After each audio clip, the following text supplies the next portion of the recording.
देखिए, हम हिंदुस्तान की इज्जत करते हैं, भारत माँ की, लेकिन इसका मतलब ये नहीं कि हम हर हिंदुस्तानी की इज्जत करेंगे। जो अच्छा हिंदुस्तानी होगा उसकी तारीफ होगी, जो गलत होगा उसको लोग गलत भी बोलेंगे। उसी तरह से हम हिंदू धर्म, इस्लाम धर्म, सारे धर्मों की इज्जत करते हैं। अब कोई कहे कि इस्लाम धर्म की इज्जत करो, तो हम भैया अल्लाह, नबी पाक, कुरान, रोजा सबकी इज्जत करते हैं। लेकिन इस नाते अगर कोई कहे कि आप हर एक मुसलमान की इज्जत कीजिए, चाहे वो अब्दुल कलाम हो, चाहे अजमल कसाब हो, तो ये नहीं हो सकता है। हम ये कहेंगे कि अब्दुल कलाम बहुत अच्छे थे, तो ये भी कहेंगे कि अजमल कसाब आतंकवादी था। IC-81 विमान हाईजैक कराया गया था मौलाना मसूद अजहर के लिए 1999 में। हम ये खुल के कहेंगे। हम यहाँ इज्जत करते हैं। जिस दिन हमारे किसी धर्म की इज्जत से कमी आएगी, हम कभी नहीं हो सकती हमसे। इस्लाम और मुसलमान दोनों में अंतर होता है।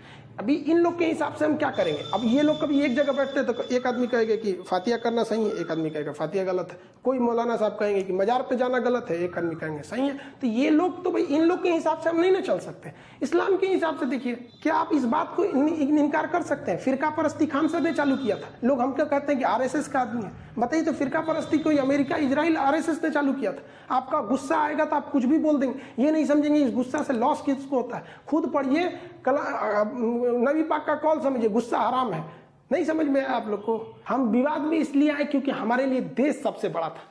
हम देश को सबसे ज्यादा समझते हैं। लोग मेरे नाम के पीछे पड़ते हैं। हम आपसे कहते हैं, क्या आप बता सकते हैं कि आपकी हिफाजत के लिए बॉर्डर पे जितने फौजी खड़े हैं, आपको नाम पता है? आप उन फौजियों की शहादत को भूल गए। आप याद कीजिए, जब हम गुलाम थे तो उस वक्त कितने लोगों ने शहादत दी? लाखों लाख लोगों की शहादत हुई। आपको उनका नाम नहीं पता है। लेकिन आपको कंट्रोवर्सी ये जानना है कि ये अमित सिंह है या खान है। यार क्या बात करते हैं? काश कोई ट्वीट होता जब छत्तीसगढ़ में हमारे CRPF के जवानों को घेर के मारा था उन लोगों ने। काश एक ट्वीट होता जब पाकिस्तान के कुत्तों ने हमारे शेर को घेर लिया था। अभिनंदन के लिए ट्वीट अगर ट्रेंड पे जाता तब समझ में आता। काश कभी एजुकेशन के लिए एक तो ट्वीट हो जाता, तब समझ में आ जाता। हम क्या बताएं भारत में, हम आपको कैसे समझा दें? आप बताओ, आप कहते हो पाकिस्तान की इज्जत करो, उसके यहाँ के लोगों को बोलो जिस पाकिस्तान और चाइना ने भारत माँ का आंचल उठा दिया, उनकी इज्जत करें हम। हमारा कश्मीर हम कहते हैं हमारा सर है। एक ओर से POK पाकिस्तान कब्जा किया, एक ओर से अक्साई चीन चाइना कब्जा किया। हम हर भाषा में भाषा की मर्यादा का इज्जत रखते हैं, लेकिन जो मेरे भारत माँ का आंचल उठाएगा उनकी कोई इज्जत नहीं होगी। हम कहते हैं पाकिस्तान के लोगों को हम एक बुराई नहीं करेंगे, बस मेरा POK लौटा दो। हम चाइना को भी फादर ऑफ कोरोना, उसको बकलोन तकलोन सब बोलते हैं। अगर वो बस इतना कह दे कि मेरा अक्साई चीन लौटा दे, हम उनके नाम के आगे 108 बार श्री लगाएंगे। लेकिन अभी कोई सोचे कि हम पाकिस्तान के तहरीके लब्बैक की इज्जत करें, इमरान खान की इज्जत करें, नहीं हो सकता हमको यहाँ पे। बस हमारा लौटा दे। हमारा बस यही है कि मेरे भारत माँ का नाम ऊंचा होना चाहिए। हमें अपने से कोई मतलब नहीं रहता, हमें खुद से स्वार्थ रहता। तो हम बहुत बताते कि मेरा ये, मेरा वो, हम कुछ नहीं बताते। बस यही चाहते हैं मेरी भारत माँ का नाम ऊंचा रहे। हम चाहते कि हर एक इंसान हिंदुस्तानी के नाम से जाना जाए, भारतीय। लेकिन क्या कहेंगे भारत माँ? आज हमको ये लोग ना हिंदू मुसलमान बना दिया। आप इन लोग को सद्बुद्धि दीजिए कि हम सब आपके संतान हैं, हिंदुस्तानी बन के रहे। इन लोगों ने क्या कर दिया? आज हमको ये बताना पड़ रहा है कि हमारा नाम क्या है। क्या दिन आ गया ये। हमको अब रामायण का वो सीन याद आ रहा है, जब सीता जी इतनी मुश्किल से वनवास काटी थी, रावण के लंका में जब लंका दहन देखी, ये सब कुछ होने के बावजूद जब उनको अग्नि परीक्षा में बैठना पड़ा, तो उन्होंने क्या कहा कि हमने क्या सोचा था, क्या हो गया? उन्होंने कहा कि अब हमको इस धरती से चले जाना चाहिए, और धरती में समा गए।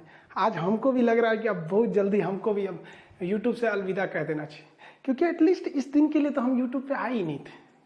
हम एक नॉर्मल टीचर थे, लॉकडाउन हो गया था तो क्या करते, कैसे पढ़ाते?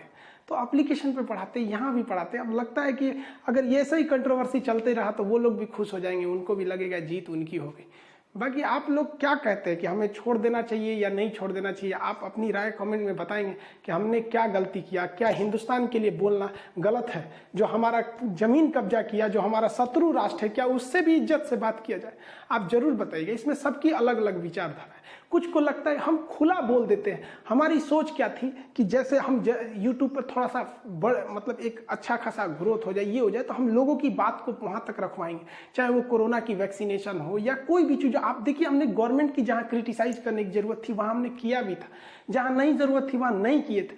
हम सोचे थे कि सबकी बातें वहां रखेंगे, लेकिन सोचा था कि बैठ के आराम से बातें करेंगे। इससे पहले की बात होती आप गैर हो गए। जो हाथ आपकी ओर बढ़ रहे थे मदद के लिए, आपने काट दिया उन्हीं हाथों। लेकिन हम कहते हैं ना कि ऐसे लोग बहुत कम है। ये लोग भेड़ चाल में फंस गए, इन्हें पता भी नहीं है कि कि इन्होंने ट्रेंड ही नहीं कराया, ट्रेंड कोई और करा रहा है और ये लोग भेड़ चाल में फंस गए। सबकी अलग अलग विचारें हैं यहाँ पर। बाकी जो साथ हैं आप बताइएगा कि हमें यूट्यूब छोड़ देना चाहिए या नहीं। इतना बड़ा परिवार मतलब अजीब सा लगता है, लेकिन आप कहेंगे तो छोड़, अब क्या कहेंगे। लेकिन हाँ, तुम साथ हो जो अपने दुनिया को दिखा देंगे, हम मौत को भी जीने का अंदाज सिखा देंगे। अब पता नहीं कौन सा वीडियो अब आखिरी हो जाए। मिलेंगे नेक्स्ट। जय हिंद।